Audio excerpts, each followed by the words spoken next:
Okay, guys. Good morning, all of you, once again.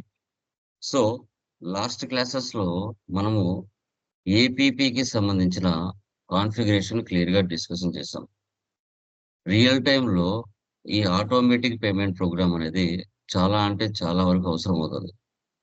ఎందుకంటే, bulk ఇన్వాయిసెస్‌ని single క్లిక్‌తో clear చేసే capacity one and only SAP మొత్తానికి automatic payment ద్వారానే clear చేయడానికి అవకాశం ఉంటుంది.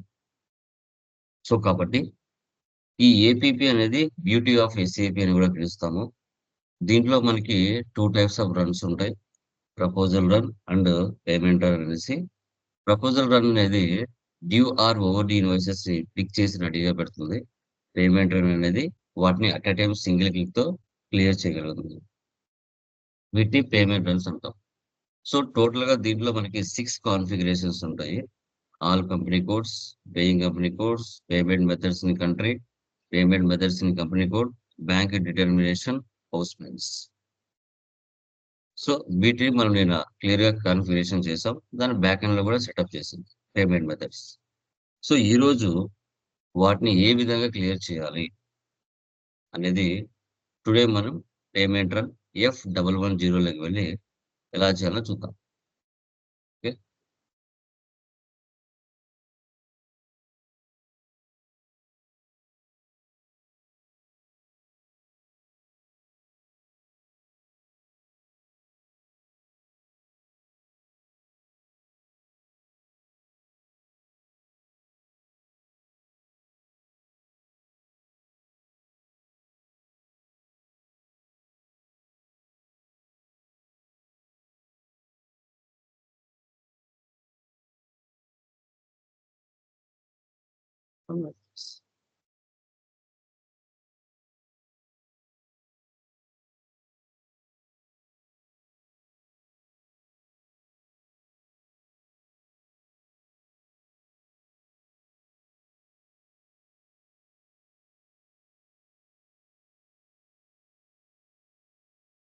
Yeah! So, first FB L one వెళ్దాం. ఎఫ్‌బి ఎల్1 మన కంపెనీ కోడ్ తీసుకున్నాం. Fast track 1. తర్వాత వెండర్ అకౌంట్.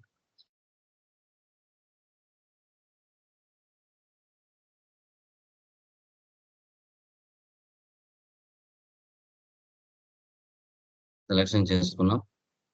ఎగ్జిక్యూట్ చేద్దాం. ఓకే. చూడండి, నిన్న బెల్ ఐకాన్ ఉన్నాయి. ఈరోజు ఓవర్ డ్యూ అయిపోయాయి. ఓవర్ డ్యూ అంటే ఇలా వస్తాయి. ఓవర్ డ్యూ ఏందంటే ఈ విధంగా చూపిస్తుంది. నేను ఇక్కడ బెల్ ఐకాన్ కనిపించాయి. ఈరోజు ఓవర్ డ్యూ కనిపించాయి. మనం వెండర్ లెవెల్‌లో బ్యాక్ ఎండ్‌లో వెండర్ క్రియేషన్ చేస్తాం కదా! అక్కడ మనం పేమెంట్ మెథడ్ ఇవ్వాలి. ఈ యొక్క వెండర్ లైనేటెడ్ డిస్‌ప్లే లెవెల్‌లో కూడా ఇక్కడ పేమెంట్ మెథడ్ ఇవ్వాలి. ఇక్కడ ఇస్తేనే ఎలాంటి ఎర్రర్స్ లేకుండా మనం క్లియర్ చేస్తాం. సో, తర్వాత ఓబీఏ7లో డాక్యుమెంట్ టైప్‌లో కూడా జెడ్‌పీకి నంబర్ అనేది ఇవ్వాలి. ఇవ్వకపోతే మనకి ఎంట్రీ పాస్ అవ్వదు. యాహ్! సో, ఇప్పుడు ఈ సెషన్ ఇలాగే పెడుతున్నాను. న్యూ సెషన్ తీసుకొని ఇప్పుడు పేమెంట్ రన్‌లోకి వెళ్తున్నాం.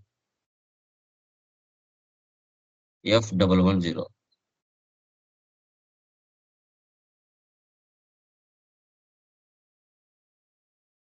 టుడే డేట్ ఇవ్వండి.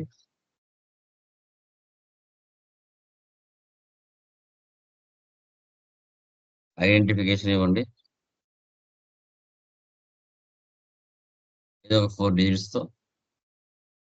Parameter, company code,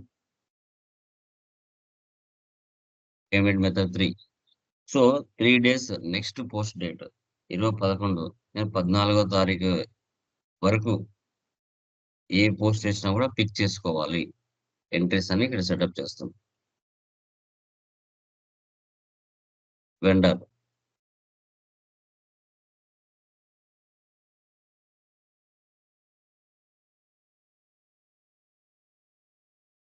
queue, check date, payment method selects in all cases. వెండర్‌ని సెలెక్ట్ చేసుకోవాలి. వెండర్ నంబర్ ఎంతుంది ఇక్కడ 20010. 20010. Status. Yes, parameters have been entered. Okay. So తర్వాత proposal. Start immediately. Enter.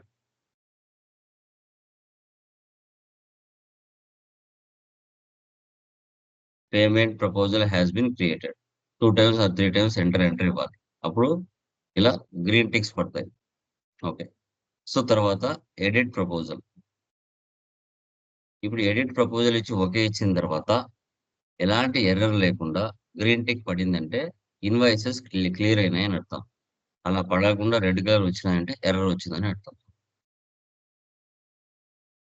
Green tick పడిందా? Okay. అంటే ఇక్కడ ఎన్ని ఇన్వాయిసెస్ ఉన్నాయి? 1, 2, 3, 4, 5. 5 ఇన్వాయిసెస్ అంటే 1,50,000. 5 ఇన్వాయిస్‌లు కలిపి సింగిల్ క్లిక్‌తో ఎలా క్లియర్ చేయాలి అనేది ఇక్కడ నీకు కాన్సెప్ట్ చూపించా. ఓపెన్ చేయండి. చూడండి. Company code, amount, reference number, document number, year, item, payment method, currency, posting date, document date. Okay. So పోస్టింగ్‌కి, అకౌంట్ టైప్, జీఎల్ అకౌంట్ ఇవన్నీ చూడొచ్చు.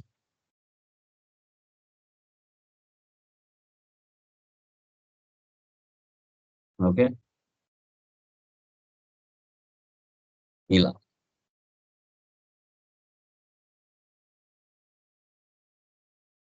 బ్యాక్. బ్యాక్.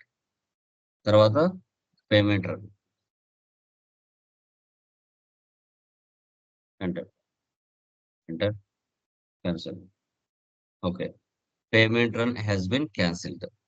సో ఎక్కడో ఎర్రర్ వచ్చింది. అది చెక్ చేయాలి.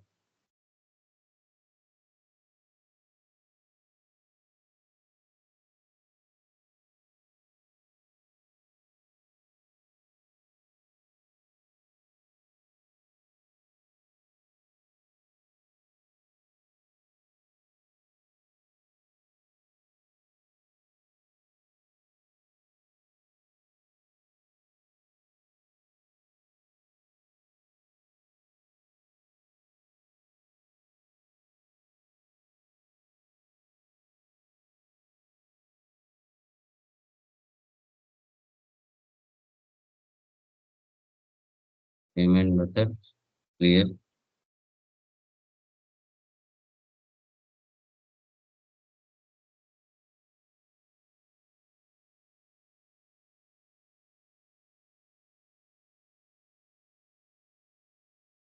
ఫైనల్ స్టెప్స్‌లో మనకి ఎర్రర్ వచ్చింది. All okay.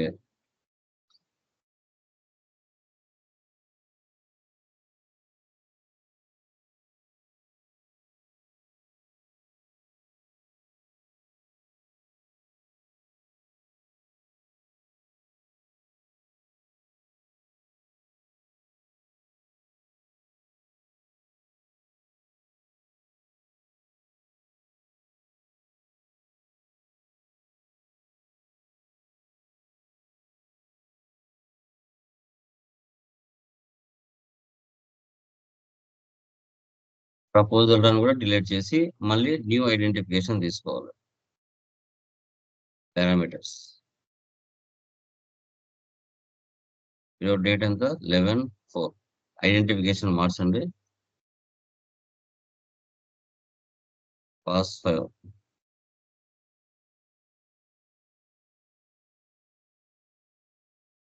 కంపెనీ కోడ్ ఇవ్వండి. Payment method. Next posting date.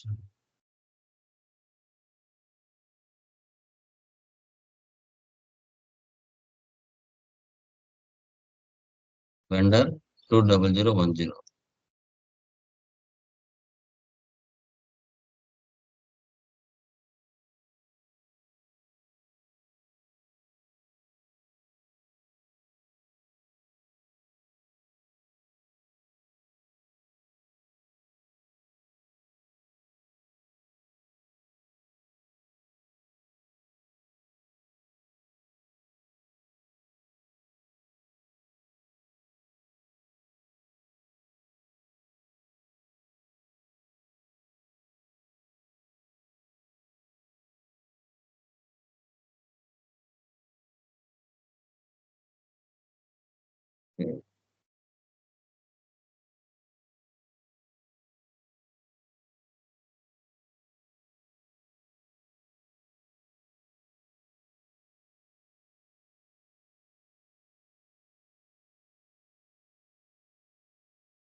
Yeah!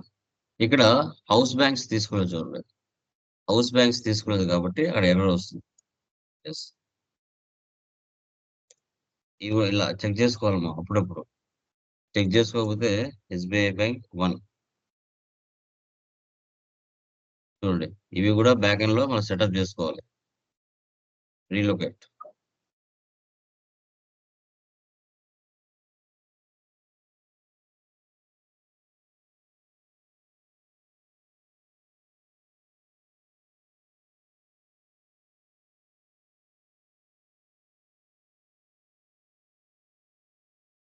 చూద్దాం. ఈ ఎర్రర్ అదేమో. యాహ్! సేవ్. ఓకే. ఇప్పుడు చూద్దాం.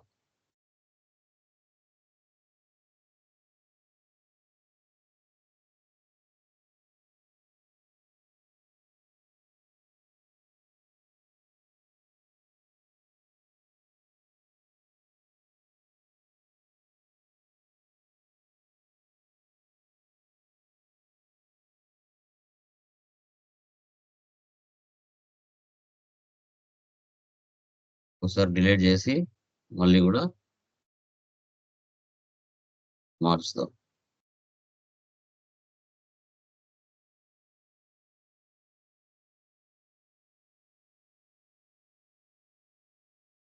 సో, ఐడెంటిఫికేషన్ మార్చండి.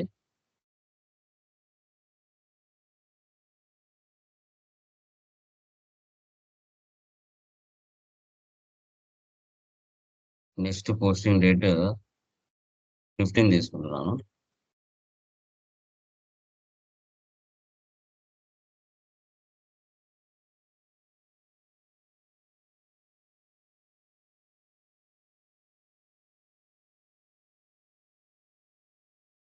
చూడండి. ఇది సెట్ అయ్యేంత వరకు మనం సెటప్ కరెక్ట్‌గా జేసుకోవాలి. ఎక్కడ ఎర్రర్ వస్తుందని గూడా ఐడెంటిఫై చేయాలి.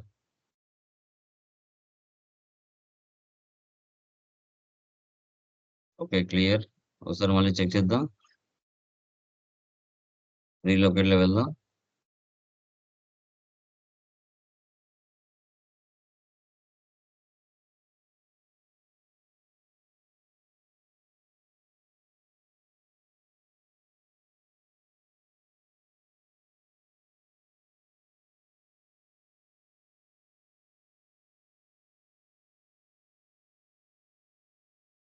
హౌస్ బ్యాంక్ అనేది బ్యాక్ ఎండ్‌లో తీసుకోలేదు. ఓసారి ఇక్కడ గూడా చూద్దాం.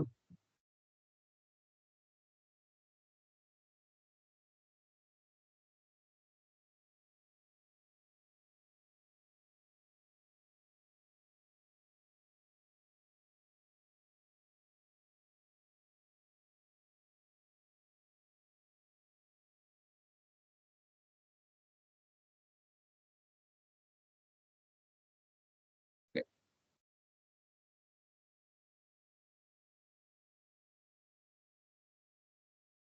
ఫిషెస్‌ని ఇలాగ పెట్టి ఓబీఏ7కి వెళ్దాం. ఓబీఏ7 జెడ్‌పీ సెలెక్ట్ చేయండి. Payment posting, ZP, pass 1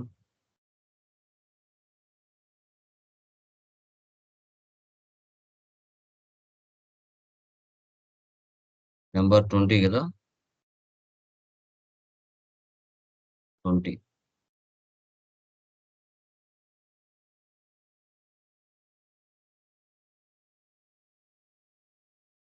yeah!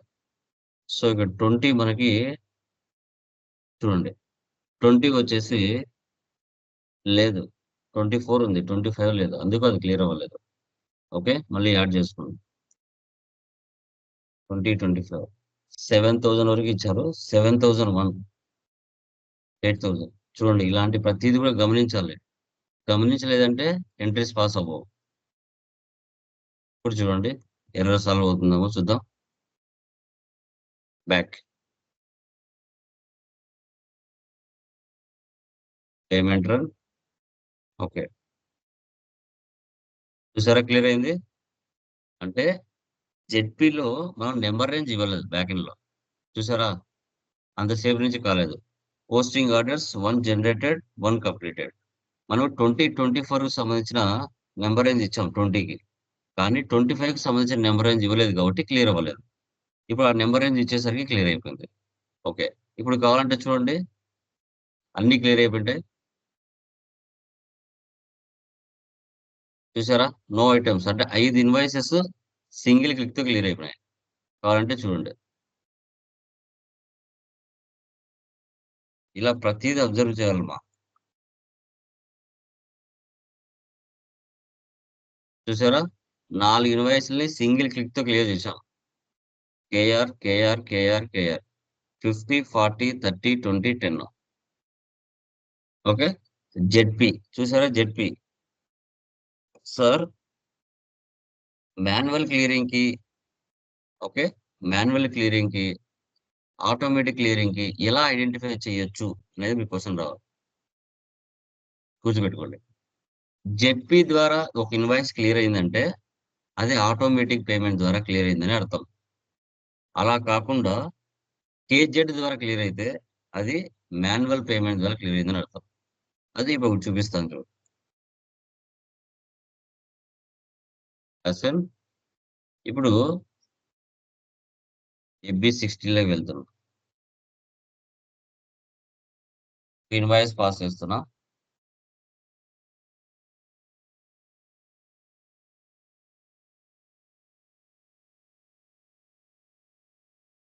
$10,000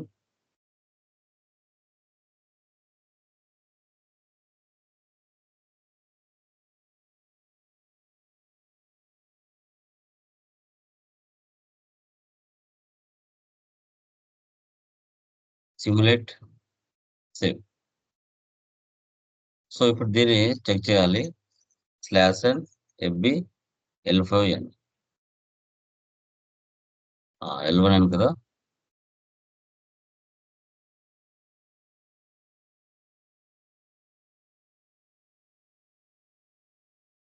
execute. ఇప్పుడు ఇక్కడ ఒక ఇన్వాయిస్ ఉంది. సో, దీన్ని నేను మాన్యువల్‌గా క్లియర్ చేస్తున్నా. మాన్యువల్ క్లియర్ అంటే ఏంటి? F-53.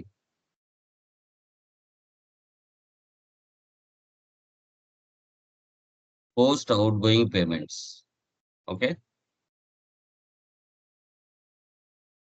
KZ.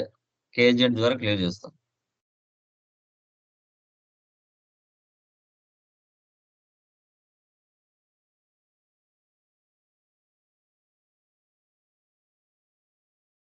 Vendor payment.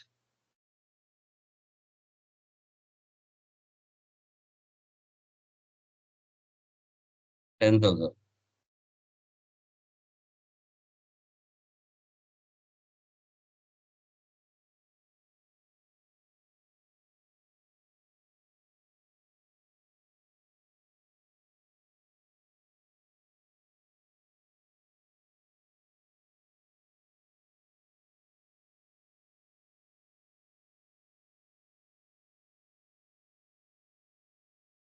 Process open.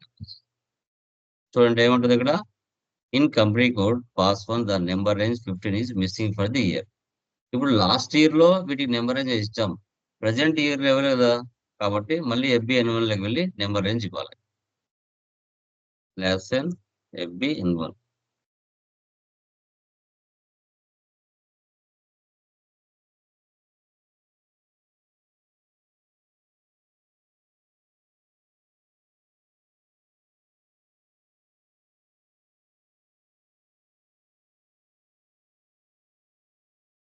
Number is locked for editing by user.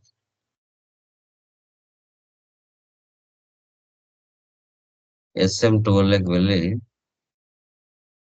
ఒకసారి వీటిని ఎడిట్ చేశాను. డేటా ఎక్కువైపోయినప్పుడు లాగ్ పడుతుంది. చూడండి కంట్రోల్ ఏ, డిలీట్. మనలాగా చాలా మంది ప్రాక్టీస్ చేస్తుంటారు. ఈ ప్లేస్‌లోకి వచ్చి డిలీట్ చేయాలి.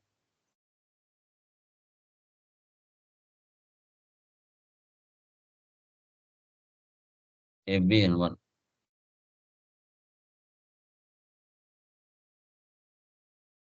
నంబర్ ఎంత 15 కదా! 2025. ఇక్కడ ఎంతవరకు ఇచ్చాం ఎడిటింగ్? 8,000. 8001.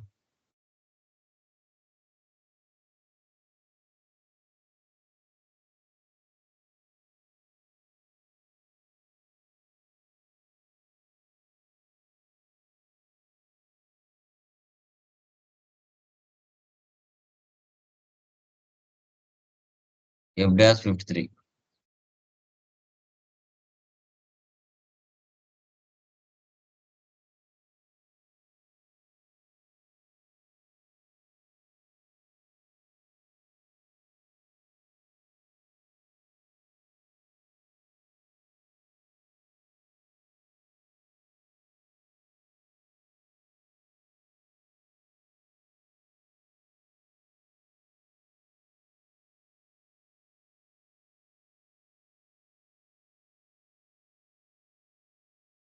F-53. F-53.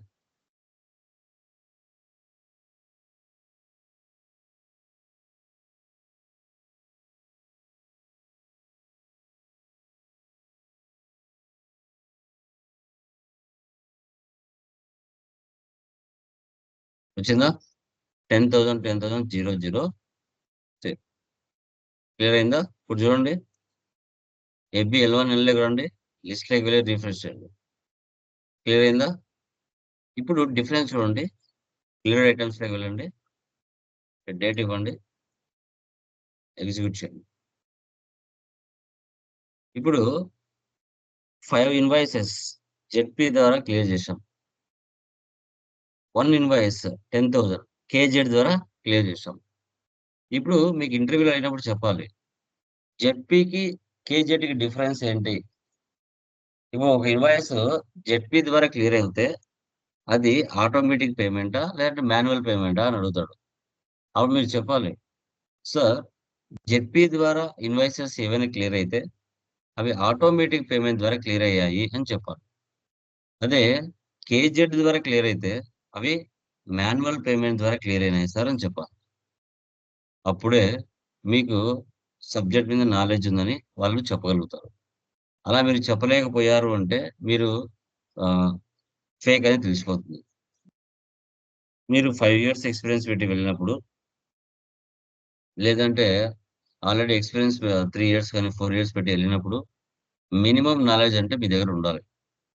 అలా లేకపోయారంటే కంపల్సరీగా దొరికిపోతారు. సో, కాబట్టి మీరు మినిమమ్ ఒక 5 కంపెనీ కోడ్స్ అన్నా ఎండ్ ఆఫ్ ది డేకి 5 కంపెనీ కోడ్స్ అన్నా మీరు చేయగలిగినప్పుడే సబ్జెక్ట్ అనేది వస్తది.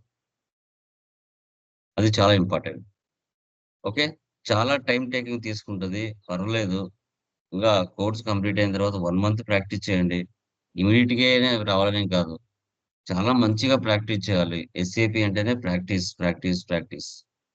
మనకి ఇమ్మీడియేట్‌గా రావాలంటే ఏది రాదండి. ముందు చెప్తున్నాను. కొంచెం నెమ్మదిగా, నిదానంగా ప్రతీది కూడా 2 కంపెనీ కోడ్‌లు, 3 కంపెనీ కోడ్‌లు అట్ ఎ టైమ్ చేసుకుంటూ వస్తేనే మార్కెట్‌లో సర్వే అవుతారు. లేకపోతే సర్వే అవ్వరు. ఒక కంపెనీ కోడ్ చేసి నాకు ఎస్ఏపీ వస్తదంటే అది రాంగ్. ఏ స్క్రీన్‌లో ఏమి ఉంటాయనేది కూడా చాలా ఇంపార్టెంట్. ఏ స్క్రీన్‌లో ఏమి ఉంటాయి? వాటిని ఏ విధంగా మనం మోడిఫికేషన్ చేయాలి? ఎలా మోడిఫికేషన్ చేయాలి అనేది ఇప్పుడు మనం ఎర్రర్స్ వచ్చినప్పుడు ఎలా చేయగలుగుతున్నామో ఆ విధంగా చేయాలి. సో, ఏపీపీ అనేది చాలా చాలా చాలా చాలా చాలా ఇంపార్టెంట్ ఎస్ఏపీలో. సో, దాన్ని ఈరోజు మనం కంప్లీట్ చేశాం. సో, కాబట్టి దీన్ని మీరు 1, 2 సార్లు ప్రాక్టీస్ చేయాలి. ఇప్పుడు నేను 5 ఇన్వాయిస్‌లు తీసుకొని క్లియర్ చేసిన. నువ్వు 10 ఇన్వాయిస్‌లు తీసుకో. 10 ఇన్వాయిస్‌లని క్లియర్ చెయి. 15 ఇన్వాయిస్‌లు తీసుకో. 20 ఇన్వాయిస్‌లు తీసుకో. అన్నీ క్లియర్ చెయి. ట్రై చెయి తప్పులేదు. Okay. Any doubts? Please confirm.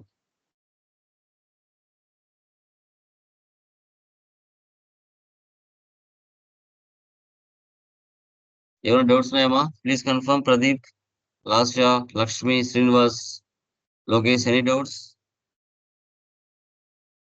క్లియరా? Yes sir. యాహ్! ఇది చాలా ఇంపార్టెంట్. వీటి మీద 1, 2 సార్లు నిదానంగా చేయండి. From tomorrow, day after tomorrow చెప్పే టాపిక్స్ కూడా చాలా important. Like withholding talks, GST ఇవన్నీ కూడా డిస్కస్ చేస్తాం. ఇవన్నీ చాలా మెయిన్ టాపిక్స్. రియల్ టైమ్‌లో అవసరమయ్యే వెరీ ఇంపార్టెంట్ టాపిక్స్. ఇవి బాగా కొంచెం మీరు ప్రాక్టీస్ చేయాలి. Accounts payable, accounts receivables, GST, withholding tax, dunning, APP, asset accounting. ఈ మాక్సిమం ఒక 20 టాపిక్స్ ఉంటే 20 టాపిక్స్‌లో 10 టాపిక్స్ చాలు. ఈ 10 టాపిక్స్ బాగా పర్ఫెక్ట్ అవుతే ఎస్ఏపీలో జాబ్ వచ్చేస్తుంది. Okay. So done. So tomorrow withholding talks గురించి డిస్కస్ చేద్దాం. ఇంకేమన్నా అప్డేట్‌లో ఉన్నారా శ్రీనివాస్? చేస్తున్నారా మీరన్నీ?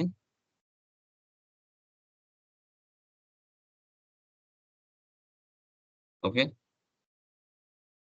యాహ్! సో